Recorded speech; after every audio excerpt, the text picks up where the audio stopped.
चलिए बच्चा हम लोग सॉल्यूशन देखते हैं असाइनमेंट नंबर 15 का। ठीक है, तो ये जो रेगुलर वाला असाइनमेंट है उसका सॉल्यूशन है। देखिए बच्चे यहाँ पे सबसे पहला क्वेश्चन किसका दिया हुआ है, मैट्रिसेस का दिया हुआ है। ठीक है ना, तो ये क्या है 8 1 -2 4 -2 4, इसके साथ हम मल्टीप्लाई करके आया है 12 और 10। तो सबसे पहले जैसे क्वेश्चन में क्या पूछता है कि ऑर्डर पूछता है। इसका ऑर्डर क्या है 2 क्रॉस 2 है, इसका ऑर्डर क्या है A क्रॉस B ले लेते हैं, इसका ऑर्डर क्या है 2 क्रॉस 1 है। ठीक है, तो आपको क्या पता है कि ये दोनों सेम होगा, ये और ये सेम होगा तभी मल्टीप्लिकेशन होगा। तो A का वैल्यू तो आ गया T, और ये दोनों ही क्या आता है, ये दोनों आता है। तो 2 की जगह पे 2 तो है, B की जगह पे 1 है, तो B का वैल्यू क्या हो गया 1। तो आपको पता चल गया कि अच्छा 2 क्रॉस 1 का ही इसका ऑर्डर है। मतलब इसका एलिमेंट आप कुछ ऐसे लिख सकते हैं कि 2 क्रॉस 1 मतलब 2 रो 1 कॉलम, मतलब ये ऐसा कुछ हो जाएगा। ठीक है, अब इसके बाद से अब क्या करना है, अब तो सिंपल मल्टीप्लिकेशन है। तो क्या होगा 8x - 2y = 12 और x + 4y = 10। इसको सॉल्व कर लीजिएगा। ठीक है, कोई दिक्कत नहीं, आगे बढ़ते हैं नेक्स्ट क्वेश्चन में। ऑल, चलो नेक्स्ट क्वेश्चन देखो ये क्या बोल रहे हैं यहाँ पे। P क्या है 3, m - 5 is the point of trisection of the line segment joining the point this and this, hence is a point of trisection of the line segment joining the point this and this, hence find the value of m। तो देखिए ये दो points है, क्या है 4, -2 और दूसरा point क्या है 1, 4। बोल रहा है 3m, -5 3, m - 5, ये क्या है point of trisection of the line segment. एक पॉइंट है, is a point of trisection of the line segment joining the point this and this. तो ये वाला चीज़ क्या कर सकता है, ये मतलब कोई भी वो पॉइंट यहाँ हो सकता है या यहाँ हो सकता है। ठीक है ना, ये 4 पॉइंट्स में ये P या तो यहाँ होगा या तो यहाँ होगा। अब इस दोनों में से कोई भी एक प्लेस पे हो सकता है। तो हम क्या मान के चल रहे हैं बच्चा, बताओ तो 1 2 3 4। देखो इसको यहाँ पे लेना ही सही रहेगा। ठीक है, क्यों सही रहेगा तुम सोचो ऐसे थोड़ा देखो कि मतलब जैसे यहाँ 1 है तो मे बी यहाँ पे 2 जैसा कुछ आएगा समथिंग, फिर ये देखो 3 है, फिर 4 है, मतलब ये इसके अधिक करीब है, इसलिए हम ऐसा सोचें। ठीक है, बस ये कोई थ्योरी नहीं है, ये सही तरीका नहीं है सोचने का। ठीक है, तो इस तरीके से लेकिन आप सोच सकते हैं। ठीक है, चलिए तो देखिए यहाँ पे हम क्या बोल सकते हैं, अब ध्यान दीजिए। तो P को इसको मान लिया, तो ये क्या होगा 1, ये 2, क्योंकि ये 2 पार्ट है और ये 1 पार्ट है। तो यहाँ पे क्या होगा, तो पहले m का ही वैल्यू निकालना है ना, m का वैल्यू निकालना है। तो काम किससे हो जाएगा, B से। तो m - 5 मतलब y = my2, y = my2 + ny1/m + n, मतलब जो भी है 1 + 2। देखो यहाँ पे 0 हो चुका, ऊपर में ये देखो कट के क्या हो जाएगा 0, ये दोनों कट के हो जाएगा 0। तो m - 5 0, तो m का वैल्यू आ जाएगा 5। m का वैल्यू 5 आएगा तो आप इजीली फिर अपना काम कर सकते हैं। ठीक है, कोई दिक्कत नहीं है। चलिए आगे बढ़ते हैं। नेक्स्ट क्वेश्चन क्या है, in triangle A which the circle with A B as diameter is drawn to intersect hypotenuse in. देखो क्या बोल रहा है, ए बी सी एक ट्रायंगल है। ठीक है, a circle with AB, ABC. A circle with AB's diameter is drawn to intersect the hypotenuse AC in P.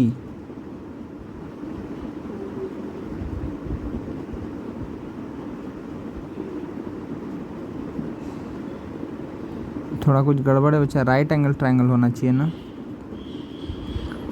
थोड़ा क्वेश्चन लग रहा है गड़बड़ है, शायद ऐसा होगा। यहाँ पे राइट एंगल ट्रायंगल देना चाहिए, अभी तो हाइपोटेन्यूज वर्ड यूज़ करना चाहिए। राइट एंगल ट्रायंगल अगर एक बना लें तो ऐसा कुछ दिखेगा वो ABC। अगर यहाँ से सर्कल ड्रॉ करें तो ये कुछ ऐसा दिखेगा। तो बोल रहा है कि ये किस पॉइंट पर कट किया है, ये कट किया है P point. In a triangle ABC, a circle with AB as diameter is drawn to intersect the hypotenuse AC and C prove that the tangent at P। अब बोल रहा है कि P के ऊपर अगर एक हम टेंजेंट ड्रॉ करें, P के ऊपर एक टेंजेंट ड्रॉ करें तो बाइसेक्ट्स द साइड BC। तो हमको प्रूफ करना है कि अगर ये m है तो B M is equals to M C होगा। ये हमको क्या करना है, प्रूफ करना है, ये प्रूफ करना है, B M is equals to M C होगा, ये बात प्रूफ करना है। तो इसको क्या कर सकते हैं बाबू हम लोग, ये पहला बात सही है ना।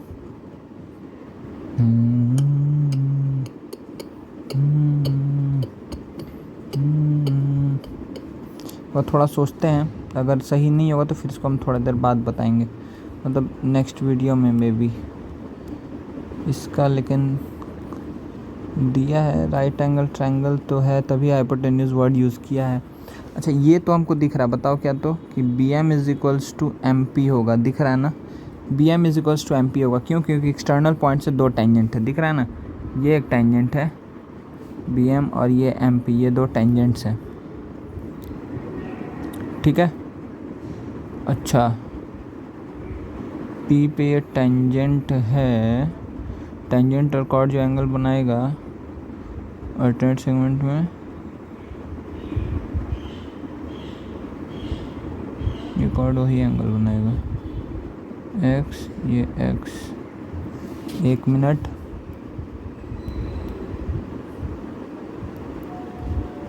इसको अगर हम क्या पकड़ ले बाबू, अरे यार कुछ ग्रीनिश कलर चाहिए ना।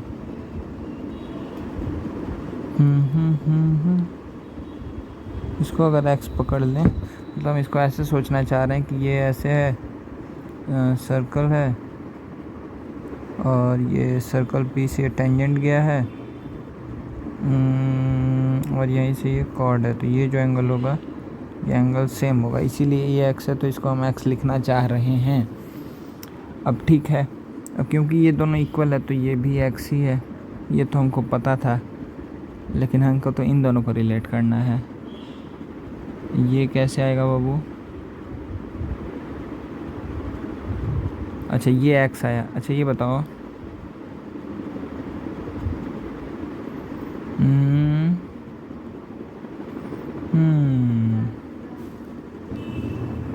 अच्छा यहाँ पे एक बात तो बोल सकते हैं ना बच्चा, कि देखो ध्यान से इस डायग्राम में, कि ये तो 90 था ना, ये तो 90 था, समझ में आ रहा है, ये राइट एंगल ट्रायंगल था। तो कलर थोड़ा चेंज करते हैं, अरे यार घूर फिर के तो वही कलर आ जाए, इतना कलर का ऑप्शन है फिर भी वही आ जा रहा है। तो ये कितना है, 90 है, ये 90 था, तो इतना दूर तक तो हो गया x, तो ये कितना है 90 माइनस एक्स है। अच्छा ये वाला दिख रहा है कि सर्कल है, और ये आपका क्या है, क्योंकि डायमीटर है ये वाला, इसको डायमीटर बोला है, इसको बोला है डायमीटर, इसको अगर डायमीटर बोला है तो ये भी 90 है, ये भी क्या है 90 डिग्री है, जो हम पेंट कर रहे हैं अभी। अगर फिर से ये 90 है तो इसका मतलब ये भी वाला जो एंगल बच रहा है रिमेनिंग, क्योंकि लीनियर पेयर है, ये भी 90 होगा। अगर ये x है तो फिर ये क्या हो जाएगा 90 माइनस एक्स हो जाएगा, ठीक है, ये क्या हो जाएगा 90 माइनस एक्स। अच्छा अब देखो क्या ये भी हो जाएगा 90 माइनस एक्स, दिख रहा है 90 माइनस एक्स, क्यों होगा 90 माइनस एक्स। अब तुम बड़े वाले ट्रायंगल को देखो, हो गया बच्चा, हो गया, देखो फिर तुम जब इसको देखोगे, किसको हम बोल रहे हैं, ए बी सी को देखो, ए बी सी को देखो, ये 90 है, ये x है, तो ये क्या होगा 90 माइनस एक्स ही ना होगा। तो ये वाला 90 माइनस एक्स आया, ये 90 माइनस एक्स क्यों आया, क्योंकि ये टोटल 90 था और यहाँ से यहाँ तक x था, तो ये क्या बचेगा 90 माइनस एक्स। मतलब ये हम प्रूफ कर दिए कि ये जो दो एंगल्स है ये इक्वल है। दूसरे कलर से हम बना रहे, ध्यान देना इसको, ये जो दो एंगल्स है, ये वाला एंगल और ये वाला एंगल, ये दोनों इक्वल है, ये दोनों इक्वल है। और हम पहले ही प्रूफ किए हुए हैं, क्या पहले ही हम प्रूफ किए हुए हैं कि ये दोनों एंगल्स इक्वल है, ये दोनों एंगल्स इक्वल है। ये दोनों एंगल इक्वल नहीं, हम ये दोनों साइड इक्वल प्रूफ किए थे, तो इसलिए एंगल इक्वल हो गया था। मतलब यहाँ से कंक्लूज़न ये निकल रहा है कि P M is equals to M B होगा, P M is equals to M B तो होगा ही होगा, एज़ वेल एज़, क्योंकि ये दोनों एंगल्स इक्वल है, ये और ये एंगल, तो हम क्या बोलेंगे P M is equals to क्या होगा एम सी होगा। पी एम दोनों में कॉमन है, देयरफॉर हम क्या बोल देंगे M B is equals to M C, M B is equals to M C, therefore M is mid point, M क्या हो जाएगा मिड पॉइंट हो जाएगा। बोलो सही है, ये अच्छा क्वेश्चन था, थोड़ा नहीं बहुत अच्छा क्वेश्चन था, ठीक है। ये क्या हो जाएगा एम क्या हो जाएगा मिड पॉइंट हो जाएगा, ठीक है बच्चा, ये क्या हो जाएगा मिड पॉइंट, ठीक है। इसको अच्छे से समझ के करना है। ठीक है ना, सच्चे समझ के करना है, ये समझ में आ जाएगा, एक बार देख लेना अगर नहीं समझ में आया होगा तो। ऑल, चलो नेक्स्ट क्या है, ये काम कर लेना खुद से। ए स्क्वायर मतलब बस गलती आपसे क्या होगा, ए स्क्वायर मतलब कि आपको 2 बार मल्टीप्लाई करना है इसको, ठीक है ना, 1 2 2 1 1 2 2 1 1 2 2 1, 2 बार मल्टीप्लाई करना है ए स्क्वायर। 2a मतलब क्या होगा कि 2 इंटू ए करना है, 1 2 2 1, ठीक है। इसका मतलब क्या होता है कि हर एक एलिमेंट को 2 से मल्टीप्लाई करेंगे, फिर 3 से मल्टीप्लाई करेंगे, ठीक है, और उसके बाद से मेरा काम फिर हो जाएगा, कोई दिक्कत नहीं है ना। इसके बाद से तो सिंपली ऐड सब्ट्रैक्ट करना है, ये काम आप लोग कर लीजिएगा। मीडियन ये भी आप खुद से निकाल लीजिएगा। फ्रीक्वेंसी दिया हुआ तो क्या निकालेंगे, क्यूमुलेटिव फ्रीक्वेंसी, क्या निकालेंगे, क्यूमुलेटिव फ्रीक्वेंसी। और फिर कितना एलिमेंट से कैसे पता चलेगा, देखो ये क्या है, 9 12 8 13 11 15, सही बच्चा। तो ये 9 हो जाएगा, ये 21 हो जाएगा, 29 हो जाएगा, 42 हो जाएगा, 43 53 हो जाएगा, फिर क्या हो जाएगा 68। इतना भयानक, कुछ तो गड़बड़ है। 9 12 8 13 11 15 सही है।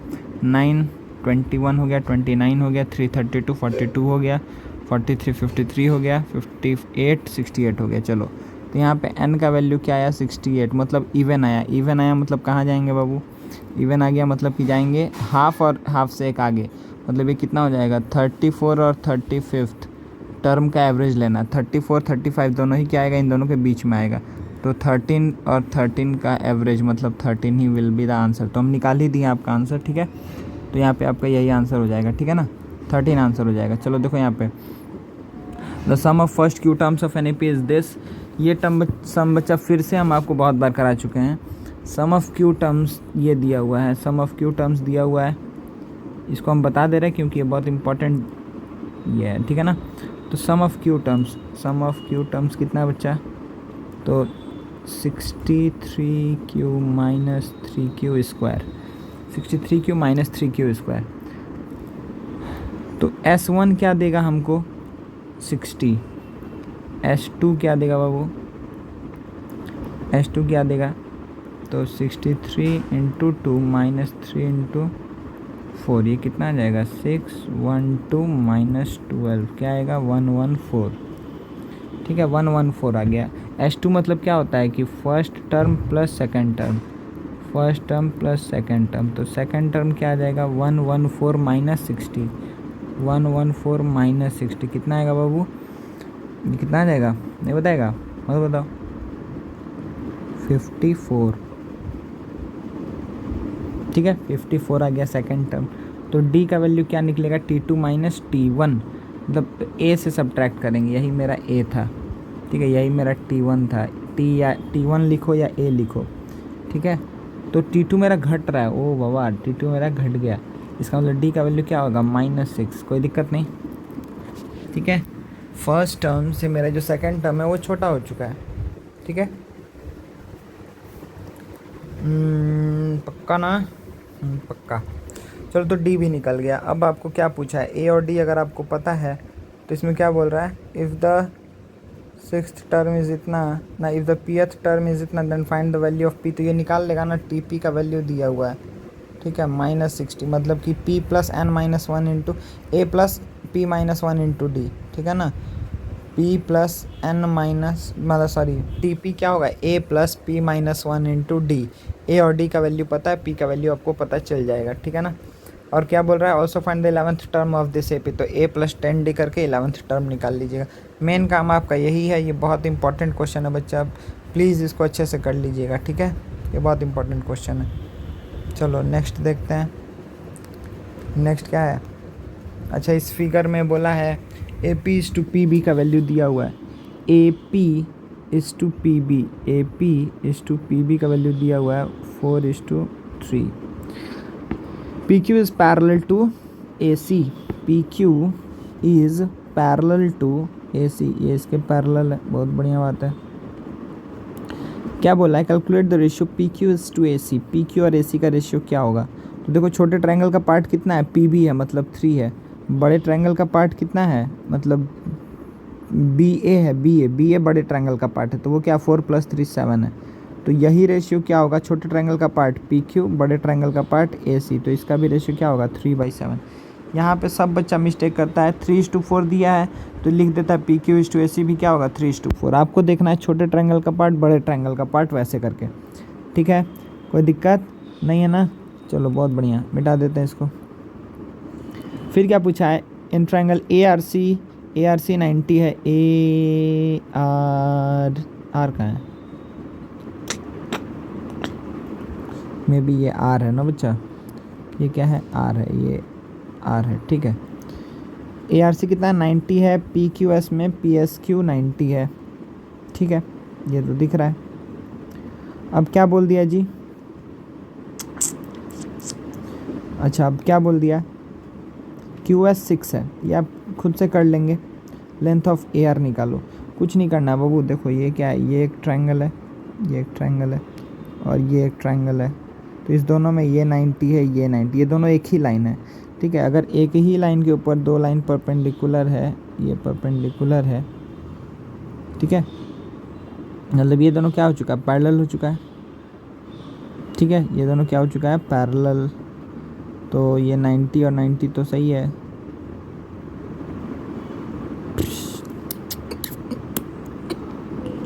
QS6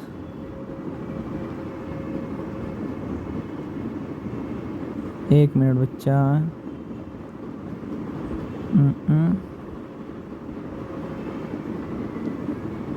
ओ सॉरी, हम ट्रायंगल ही गलत देख रहे हैं बच्चा यहाँ पे, तो ये ARC था ना, मतलब ये ऐसे था। एक मिनट देखो, इसको मिटा के बनाते हैं। देखो ये AC और यहाँ पे 90 डिग्री हो गया तुम्हारा, ये 90, थोड़ा और अच्छे से बनाते हैं, ये क्या हो गया 90,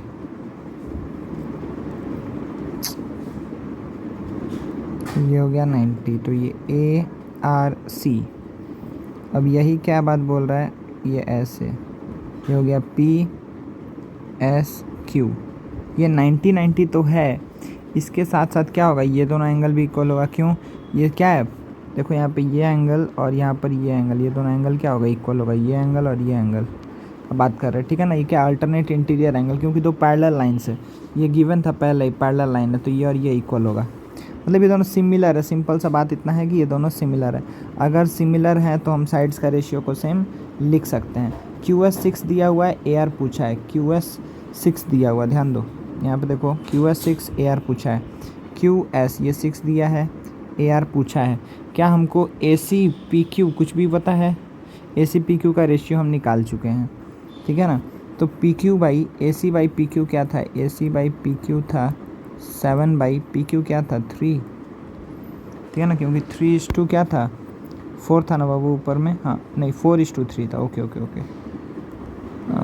4 पहले 4 पार्ट फिर 3 पार्ट, 4:3 था, AP नहीं ये 4 था ये 3 था, सही है सही है सही है।